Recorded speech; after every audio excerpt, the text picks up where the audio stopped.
and welcome to the walkthrough video for Snowkiss Guitar. This is a sample library of a really nice boutique Jazzmaster style guitar made by Momose and decorated with pretty flower petals and snowflakes. As you heard at the beginning of this video, there's a big variety of techniques sampled, so let's go through them all, starting with the meat and potatoes, Workhorse, regular picking. This is sampled in the most depth with 4 velocity layers for a big dynamic range, 4 round robins up to the 12th fret and on the top 2 strings, and 3 round robins above the 12th fret on the other 4 strings.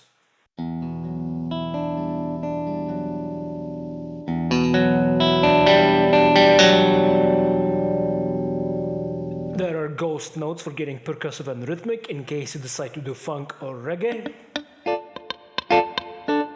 Picking closer to the bridge gets twangy in the lower register and sparkly on higher notes. We tried to get the dynamics very consistent within each velocity layer so it's nicely playable from a keyboard and you won't have inconsistent round robins jumping out at you.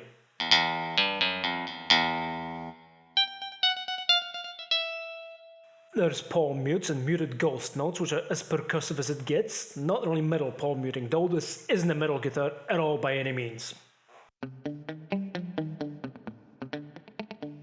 You get hammer-ons and pull-offs, harmonics, which can go up really high,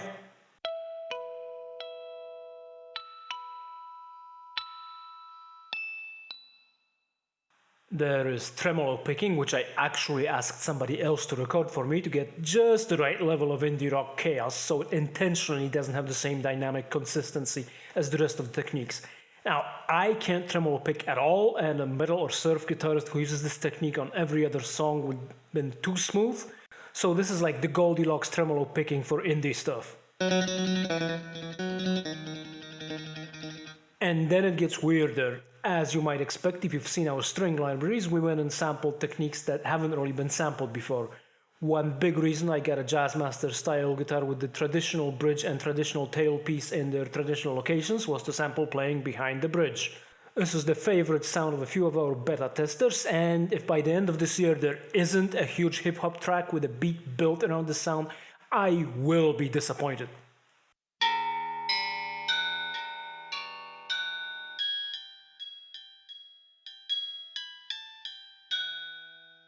There is pick stabs with the stabbing location adjustable using the flavor knob. Let me stick some extra distortion before the amp for these sounds, because if you're going to be using these, you're probably not making clean, polite music. All this is sampled in depth. Even the fingering noises are different samples for every fret, and the fingering noises also have an optional pitched component controlled also by the flavor knob. There is pick scrapes. On the lowest string you can do a scrape and let the note ring out.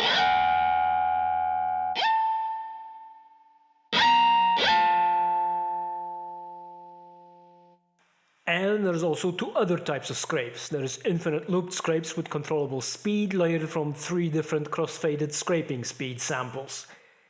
There's 2 kinds of these. One is on the lowest string only and the other is on the 3 wound strings.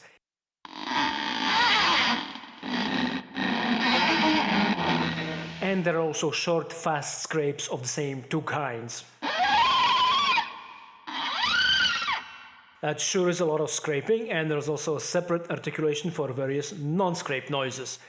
There are little incidental noises like lightly tapping a string with a pick, or brushing a string, or bumping the body with a knuckle. This stuff can really help create the illusion that there's a real person handling the guitar, especially with heavily distorted stuff, where these little kinds of noises will come through in any real performance, whether you want them to or not.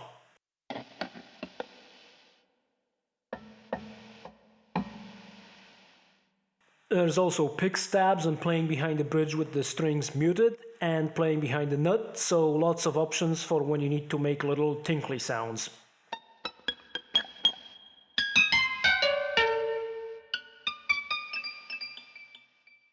Basically, there are so many noises sampled that we had to split them into several key switches, otherwise there's not enough keyboard. There's also the sound of all the strings being muted with the fingering hand, which will mute any notes currently playing if the string poly button was off.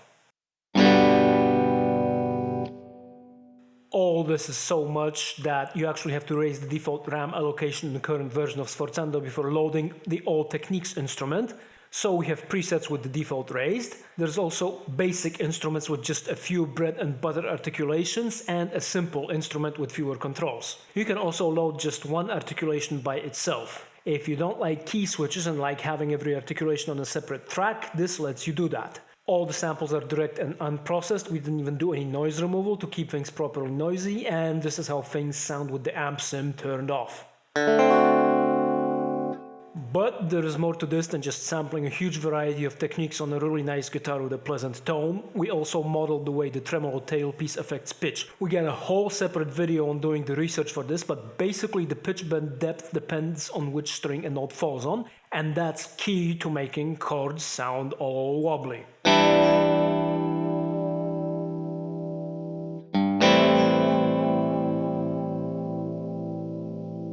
And by moving the pitch wheel down before playing a chord, then gradually letting it go back up, you can let these seemingly random pitches result into an in-tune chord, which is also a very classic sound that's not going to be right if all the strings bend by the same number of cents.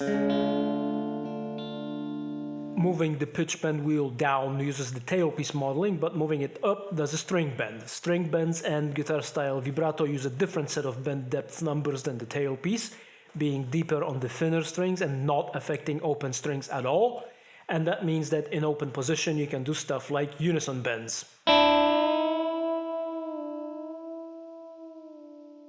And of course there is feedback. You can even trigger feedback from the fingering noise articulations, just finger the note and wait for the feedback to get going.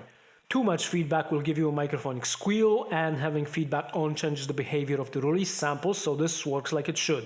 Let me put the distortion on again for this, then also throw in a few incidental noises.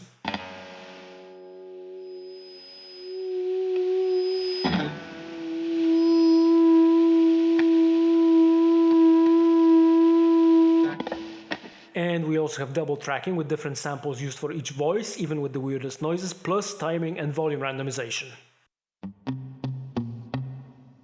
And for something which would take an annoying amount of time to record by multi-tracking on a non-virtual guitar, there's also a pad instrument where you can layer stuff and add a volume envelope with a slow attack. The tremolo picking is really useful here, and really the pads are the main reason why I wanted to get proper tremolo picking recorded. Playing a chord and layering a bunch of tremolos which are not in sync with each other is just magic, especially with big delays and reverbs.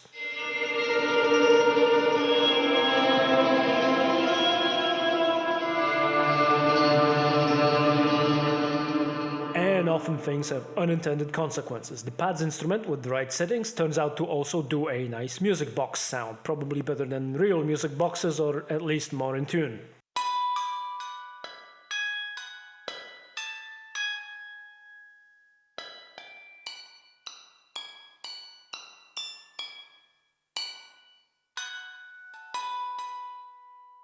So, from delicate clean chord arpeggios to massively distorted noise and feedback, this guitar can do a lot of things. All of it adds up to more than 8,000 samples and almost 6 gigabytes. Now, I'm tough enough to play a guitar with flower pedals on the fingerboard in public, but even if you're not, you can buy the samples at Karoryfer.com. If you like it, tell a friend. If you like it and you don't have any friends, tell an enemy. And thanks for watching.